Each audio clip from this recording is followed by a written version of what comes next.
James Carter, a Chicago tech CEO drowning in wealth but starved for meaning, sits alone in a ritzy restaurant when two little girls, Emma and Sophie, approach with a bucket of wilted flowers. Their haunting brown eyes, identical to his, stop him cold. They're selling flowers to save their sick mom, Emily Davis, a name that rips open his past. She's the woman he loved, who vanished without a word. Driven by a gut punch of suspicion, James tracks Emily to a hospital, uncovering a secret that shatters his world. The girls are his daughters.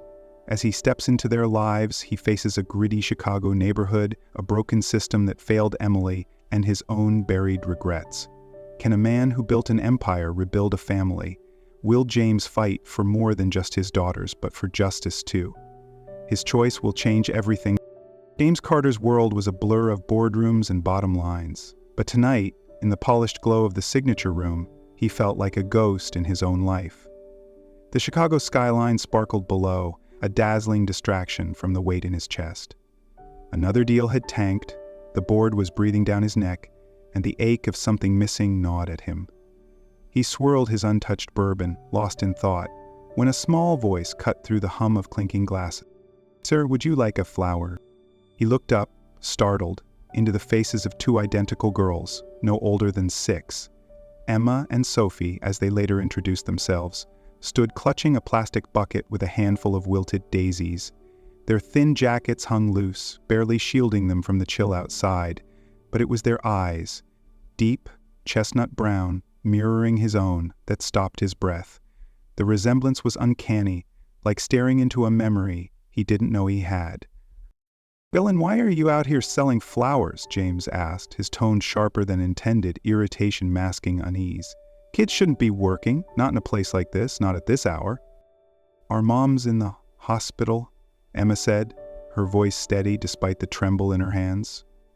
"We're trying to help her." Sophie nodded, gripping the bucket tighter, her wide eyes locked on his. Their sincerity hit him like a punch, stirring something he couldn't name. "Who's your mom?" he pressed, leaning forward, the bourbon forgotten. "Emily Davis," Sophie answered softly. The name slammed into him, a ghost from a life he'd buried. Emily. His Emily.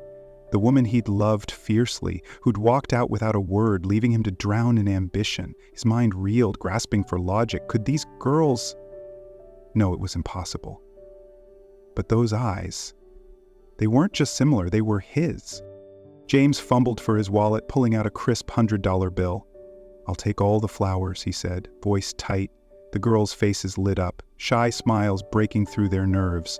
They thanked him in unison, their voices a soft chorus, and turned to leave, but something snapped in him. He couldn't let them walk away, not with that name echoing in his head, not with those eyes haunting him. "Wait," he called, standing abruptly, chair scraping against the floor. "Where's your mom staying?"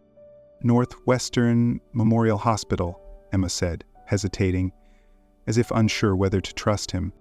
He nodded, memorizing the name, and watched them disappear into the crowd. The restaurant's chatter faded to a dull roar. His pulse raced, thoughts spiraling. Emily Davis, after all these years, why now? And those girls, could they be his?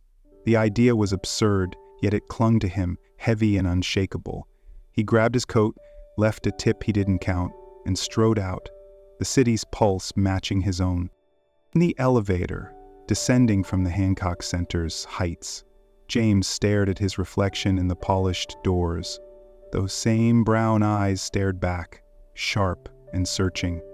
He'd built an empire, but for what? The deals, the penthouse, the private jets, they hadn't filled the void. Now, 2 little girls and a name from his past had cracked open something he'd locked away. He called his driver, voice clipped. Northwestern Memorial, now. The car pulled into the night, weaving through Chicago's maze of lights. James leaned back, heart pounding, replaying the girls' faces, their words. That name, Emily. He didn't know what he'd find at the hospital, a truth, a mistake, or a door to a life he'd never imagined. But he knew one thing. He couldn't turn back, not now. Those eyes, those voices, had already changed everything. As the hospital loomed ahead, its glass facade cold and unyielding, James braced himself. Whatever waited inside, answers, pain, or something else entirely, he was ready to face it. Or at least, he told himself he was. The sterile tang of disinfectant hit James Carter like a wall as he stepped into Northwestern Memorial Hospital. The fluorescent lights buzzed faintly, casting a cold glow over the linoleum floors. His polished shoes clicked with purpose, but inside, his heart hammered, each beat echoing the name that had unraveled him. Emily Davis. He navigated the maze of corridors, barely registering the nurses or the muted beeps of machines. All he could see were those girls' eyes, Emma and Sophie's, brown like his, staring into a part of him he'd never faced. At the reception desk, he asked for Emily's room, voice steady but clipped, betraying the storm inside. The nurse pointed him to room 312. As he approached, his hand hesitated on the door. What was he doing here? Barging into a life that had moved on without him? But those eyes, that name, they demanded answers. He pushed the door open. Emily lay in the hospital bed, her frame fragile under the thin blanket, her once dark hair now streaked with premature gray, pulled into a loose braid. She looked older, worn, but her eyes, those fierce, unyielding eyes, were the same ones he'd fallen for years ago. When she saw him, her breath caught, and her hand gripped the sheet. "James?" Her voice was hoarse, laced with shock and something sharper, caution. "Emily," he said, stepping inside, the door clicking shut behind him. The air felt thick, heavy with years of silence. He stood frozen, searching her face for something to anchor him. "I saw them. 2 girls, Emma and Sophie. They said you're their mom." Her eyes widened, then closed briefly, as if bracing for impact. "You weren't supposed to find out like this," she whispered, barely audible. "Find out what?" His voice rose, though he didn't mean it to. "That I might have daughters? That you kept them from me?" The questions spilled out, raw and jagged, years of buried hurt clawing their way free. Emily's gaze dropped to her hands, fingers twisting the edge of the blanket. "When I found out I was pregnant, you were halfway across the world, closing deals, building your empire. You didn't have room for me, let alone them." Her words weren't cruel, just honest, and that cut deeper. "I didn't want them growing up feeling like an obligation. So I let..." James felt the air leave his lungs. He wanted to argue, to say she was wrong, but memories flooded back. Late nights in boardrooms, missed calls, promises he never kept. She wasn't wrong, not entirely.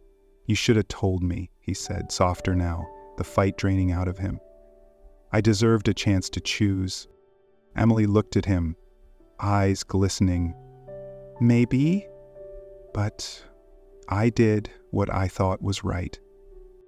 He sank into the chair beside her bed, elbows on his knees, staring at the floor. "I need to know for sure. A DNA test. Not because I don't believe you.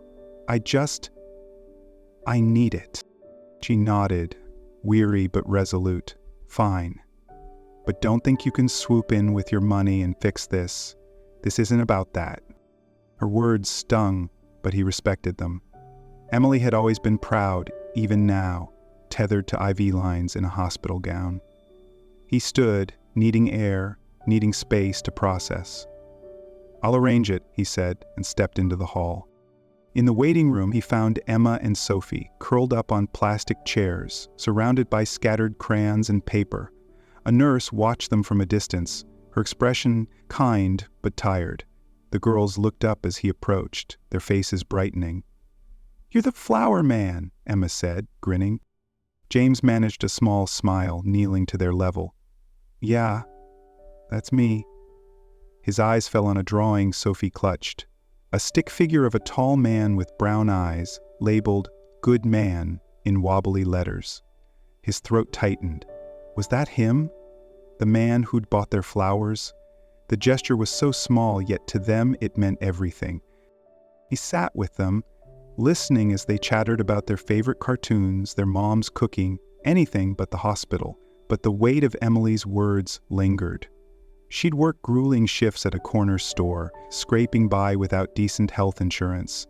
When she got sick, the system turned its back, delaying care until her condition worsened. The injustice of it burned in him. How could a city this rich let someone like Emily slip through the cracks? As the girls drew, James felt a tug deep in his chest, a connection he couldn't explain, but couldn't deny. Those brown eyes, that drawing, Emily's sacrifice. They were rewriting his world. He didn't know what came next, but one thing was clear. He wasn't walking away. Not from them, not from this truth. James Carter sat alone in his sleek Gold Coast penthouse, the city's skyline a glittering backdrop through floor-to-ceiling windows. The DNA results lay on the marble counter, a single sheet of paper that had shattered his world. Probability of paternity, 99.99%. Emma and Sophie were his daughters. The words stared back at him, stark and undeniable, stirring an ache deeper than he'd ever known. The regret flooded him, not for what he'd lost, but for what he'd never known. Birthdays, first steps, bedtime stories, all stolen by years of silence. He folded the paper, hands trembling, and made a choice. He wouldn't lose another day. The next morning, he drove to Inglewood, a neighborhood worlds apart from his own. Boarded up storefronts and cracked sidewalks replaced the polish of downtown Chicago. Emily's apartment building sagged under years of neglect, its faded paint a testament to the city's indifference. James clutched a bag of books and toys, his heart pounding as he knocked. "Flower man," she chirped, tugging him inside. Emma peeked from behind her, shy but curious. The apartment was small, cluttered with love crayon drawings taped to the walls, a patched couch, a table stacked with bills Emily had tried to hide. She sat on the couch, still pale from her hospital stay, watching him with guarded eyes. "You don't have to do this," she said, nodding at the gifts. "I want to," James replied, voice firm. He handed Emma a picture book, and her face lit up.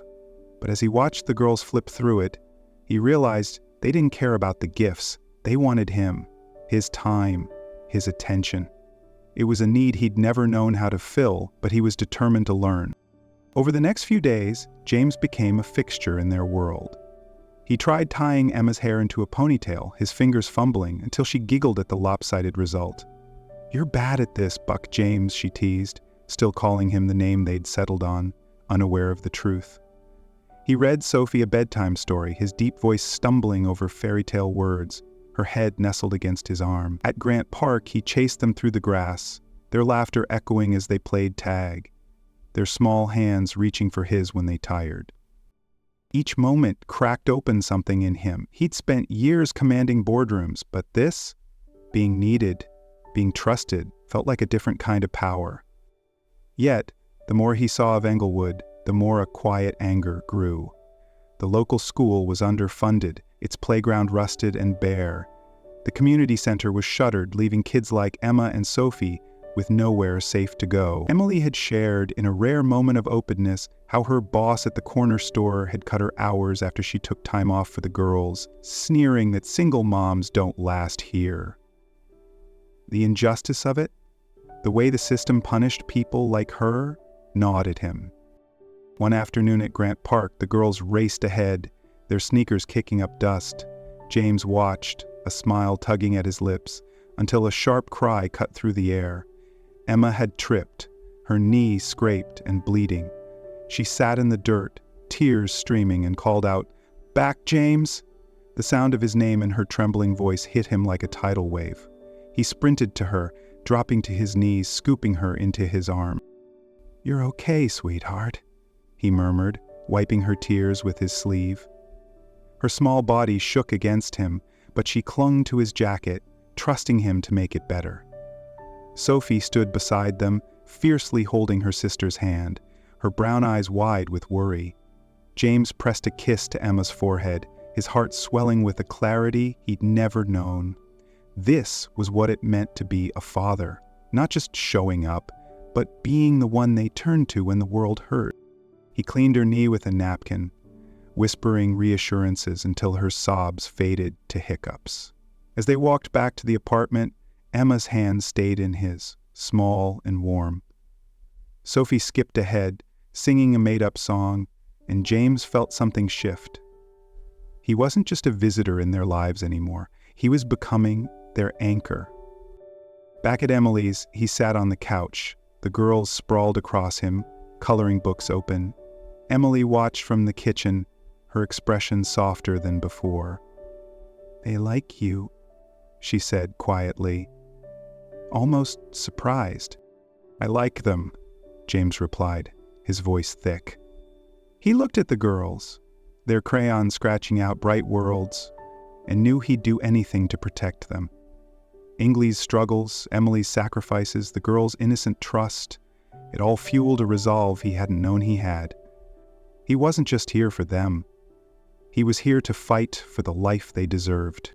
James Carter stood in Emily Davis's cramped Inglewood kitchen, the faint hum of a flickering fluorescent light filling the silence. The air carried the warmth of instant coffee and the weight of years unspoken. Emily leaned against the counter, her arms crossed, her eyes wary but softer than they'd been in the hospital. They were navigating something fragile, a bridge between past hurts and an uncertain present. James wanted to cross it, but Emily's guarded heart kept him at arm's length, her fear of his leaving as tangible as the chipped mugs on the table. They'd started talking, really talking, about the life they'd once shared. "You were always gone," Emily said, her voice low, not accusing but honest. "Meetings, flights, deals. I felt like a shadow in your world." James nodded, the truth stinging. He'd been consumed by ambition, blind to how it pushed her away. "I didn't see it then," he admitted. "I should have." He'd begun helping in small ways, paying off hospital bills and fixing a leaky faucet in her apartment. Emily noticed but pushed back. "I don't need a savior, James," she said firmly, her pride a steel thread in her voice. "I've managed this long." He respected her strength, but when she wasn't looking, he slipped cash into her mailbox or ordered groceries she'd never asked for. It wasn't about control. It was about easing the burden she'd carried alone. One evening, as the girls slept, Emily opened up, her words spilling like a dam breaking. "There were nights I stayed up counting pennies for their medicine," she said, staring at the floor. "The pharmacy clerk looked at me like I was nothing, just another broke single mom. People judge you when you're poor and alone. They don't see the kids you're fighting for." Her voice cracked, and James felt a helpless rage. She'd faced a world that punished her for existing, denied her basic dignity because she didn't have a fat bank account or a ring on her finger. The injustice burned in him, fueling a need to do more than just help her. It was about fighting the system that let her down. To give Emily a break, James started taking Emma and Sophie out on weekends. Their first trip was to the Shed Aquarium, their eyes wide as they pressed their noses against the glass, watching jellyfish pulse like living lanterns. "Back, James, do they sleep?" Sophie asked, her voice full of wonder. He laughed, making up an answer, his heart swelling at their joy. At the Field Museum, Emma tugged his hand, pointing at a dinosaur skeleton. "It's bigger than our house," she gasped. These were moments kids in wealthier neighborhoods took for granted. But for the girls, they were magic. Worlds they'd never been allowed to touch. James saw the gap between his Chicago and theirs, and it hardened his resolve to bridge it. Back at the apartment, Emily watched him with the girls, her walls slowly crumbling. She saw how Sophie curled up in his lap, how Emma showed him her drawings with pride. "You're good with them," she said one night, her tone caught between surprise and relief. "I didn't think you'd have it in you." "I didn't either," James confessed, rubbing the back of his neck. "But they make it easy." He paused, meeting her eyes. "I want to be here, Emily, not just for them, but for this, us, figuring it out." Her expression flickered, hope warring with doubt. "You say that now, but what happens when your board calls? When the next big deal pulls you away?" Her fear was raw, rooted in years of being let down, not just by him, but by a world that offered no safety net. "I'm not that guy anymore," he said, voice steady. "I'm learning." She didn't respond, but the way she held his gaze a moment longer told him she wanted to believe him. They sat in the quiet, the girl's soft snores drifting from the next room. James felt the weight of her trust, fragile but growing, and he vowed not to break it. He wasn't just rebuilding a bond with Emily, he was fighting for a future where she and the girls wouldn't face the world's cruelty alone. As he left that night, stepping into Inglewood's shadowed streets, James carried a new clarity. Emily's strength, the girls' laughter, the unfairness they'd endured, it all pointed to a purpose bigger than himself. He didn't know how to fix it all, but he'd start here, with them, one step at a time. James Carter stood in Millennium Park, the Chicago skyline framing a moment that would redefine his life. The afternoon sun cast long shadows as Emma and Sophie chased each other near the Cloud Gate, their laughter a melody against the city's hume. He'd rehearsed this 100 times, but his heart still raced. Today, he'd tell them the truth. He called them over, kneeling in the grass, his hands steadying theirs. "Emma, Sophie," he began, voice thick. "I'm not just Buck James, I'm your dad." The girls froze, their brown eyes wide, searching his face. Sophie's lip trembled. "Our dad?" she whispered. Emma blinked, then lunged forward, wrapping her arms around his neck. "Daddy!" she cried, the words shattering something inside him. Sophie joined, her small hands clutching his jacket, and James pulled them close, tears spilling down his cheeks. "I'm here now," he choked out, their warmth anchoring him. "I'm not going anywhere." The moment lingered, raw and perfect, their first as a family. As they sat together, the girls peppering him with questions. "Where were you? Do you like cartoons?" James felt a clarity he'd never known. These girls, their trust, their love, were his purpose, but loving them meant more than being present. It meant fighting for the world they deserved, a world Inglewood rarely offered. He'd seen the neighborhood's scars up close, crumbling schools, barren playgrounds, families like Emily's left to fend for themselves. The injustice hit harder when he learned the hospital had delayed Emily's treatment years ago, citing her lack of adequate insurance. That delay had let her illness fester, landing her in a bed she couldn't afford. The system hadn't just failed her, it had punished her for being poor. Curious, James vowed to do more than pay her bills. He'd change the rules. Using his connections, he reached out to local nonprofits, pitching a vision, a fund to support education and healthcare for Englewood's kids. He called it the Bright Futures Fund, seeding it with his own money and rallying Chicago's elite to join. Meetings with community leaders revealed the depth of the need. Underfunded schools, no after-school programs, kids like Emma and Sophie stuck in a cycle of poverty. James listened, his CEO instincts kicking in, but this time it wasn't about profit. It was about justice. His fight took him back to Northwestern Memorial. In a tense meeting with the hospital's board, he laid out Emily's story, voice steady but burning. "You let her suffer because she couldn't pay," he said, eyes locked on the chairman. "How many others have you turned away?" The room fell silent, the weight of his words undeniable. He demanded policy changes, free clinics, better access for uninsured patients. The board squirmed, but agreed to review his proposals, a small victory he'd keep pushing. Emily noticed the shift in him. One evening, as they watched the girls draw in her apartment, she took his hand, her touch tentative but warm. "You're doing what I always dreamed for them," she said, her voice soft but sure. "A world where they're seen, not ignored." Her trust, hard-earned, felt like a lifeline. James squeezed her hand, their eyes meeting in a quiet promise. They weren't rebuilding the past, but forging something new, rooted in the girl's future. But the world he'd left behind wasn't done with him. At his company, the board grew restless. "You're distracted," the chairman barked in a late-night call. "Charity's fine, but we need you on profits, not handouts." Stocks were dipping, competitors circling, and they wanted the old James, ruthless, laser-focused. He hung up, staring at his phone, the weight of his old life pressing in. Back in Inglewood, he sat with Sophie on the couch, her head on his shoulder, as she showed him a drawing. A house with 4 stick figures, labeled Mommy, Daddy, Me, Emma. "This is us, right?" she asked, her voice small but hopeful. James nodded, throat tight. That drawing, that trust, was worth more than any deal he'd ever closed.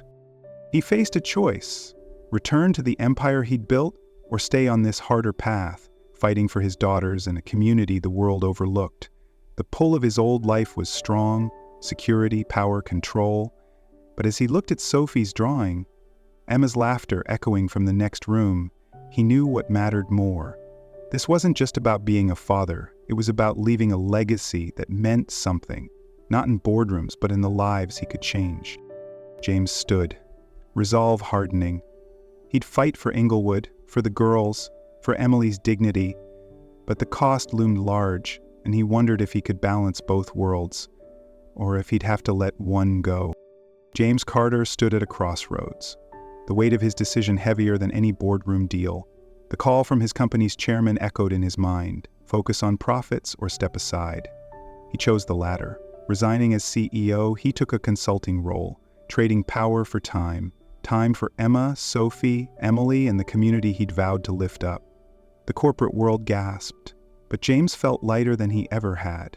His penthouse was sold, his life streamlined, and with Emily's cautious agreement, they moved to a modest home in Hyde Park. It was safer for the girls, close enough to Inglewood to stay connected to the fight that now defined him. The Bright Futures Fund, his brainchild, began to reshape Inglewood. A new community center rose from a vacant lot, its walls painted with murals by local kids. Inside, free tutoring, art classes, and health screenings gave children a chance the system had long denied. James worked tirelessly, meeting with donors, cutting through red tape, ensuring every dollar served the kids who needed it most. At Northwestern Memorial, his relentless advocacy bore fruit. The hospital launched a pilot program for uninsured patients, a direct response to Emily's story. It wasn't enough, but it was a start, and James vowed to keep pushing. The center's grand opening was a celebration of hope. Families filled the courtyard, kids racing across a new playground, their laughter mingling with music from a local band. James stood at the podium, his usual polish replaced by raw gratitude. "This is for every child who deserves a chance," he said, voice steady, eyes on Emma and Sophie in the crowd. The girls beamed, clutching a rolled-up poster they'd kept secret all morning. After his speech, they tugged him aside, their faces serious. "Daddy, we made you something," Emma said, unrolling the poster. It was a crayon drawing of 4 stick figures: James, Emily, Emma, Sophie. Standing in front of a colorful school, the words, "Daddy is a superhero," scrawled in Sophie's shaky handwriting. James knelt, pulling them into a tight hug, his vision blurring. "You're my heroes," he whispered, their small arms around his neck grounding him in a way no corporate win ever could. The drawing wasn't just a gift. It was proof. He'd earned their love, their trust, and a place in their world. Emily watched from a distance, a faint smile softening her face. She'd taken a job at the center, teaching art to kids, her own purpose reignited. She and James weren't lovers, not like before. Instead, they were partners, bound by the girls and a shared commitment to their future. One evening, as they cleaned up after a class, she touched his arm. "You kept your word," she said simply. "You're here." James nodded, the weight of her trust heavier than any accolade. Their new life wasn't perfect. The girls had tantrums, bills still piled up, and Englewood's problems loomed larger than one man could fix. But in the chaos, there was joy. Emma's giggle when James braided her hair, better now, but still messy. Sophie's stories about her superhero dad. Emily's quiet strength as she rebuilt her life. They were a family, not defined by a picket fence, but by presence, by showing up. One afternoon, James stood at the center's playground, watching Emma and Sophie chase each other across the slides. The sun dipped low, painting the sky in hues of hope. He thought of the man he had been driven, isolated, chasing a success that left him empty. Now success was this: his daughter's laughter, Emily's steady gaze, the kids streaming into the center with dreams no one could take away. His legacy wasn't in skyscrapers or stock options, but in the lives he touched, the wrongs he was righting. He didn't have all the answers. The fight for justice was long, and Hyde Park's quiet streets couldn't shield them from every storm. But as Sophie ran to him, waving a new drawing, and Emma shouted, "Daddy, watch me!" James smiled, a deep, unshakable peace settling in his chest. Whatever came next, Hard days, new battles. He'd face it here, with them, for them, and for every child who needed someone to believe in them. Was this enough? He didn't know. But standing there, surrounded by their voices, he felt whole. And that was more than he'd ever dreamed possible. This story of James, Emily, and their girls hits me hard because it's about more than family. It's about owning your mistakes and fighting for what's right. James's transformation from a detached CEO to a father and advocate reminds us that change is possible, but it takes courage to face the past and systemic wrongs. I admire his sacrifice, yet wonder if he could have balanced his career and mission differently. Anyone think that? Can someone truly leave their old life behind, or is the pull of power too strong? Stories like this challenge us to reflect on our own priorities and the injustices we ignore. Thank you for joining me on this journey. Please share your thoughts in the comments. Did James' choice resonate with you? Hit that subscribe button and turn on notifications for more stories that spark real conversations. Let's keep exploring together.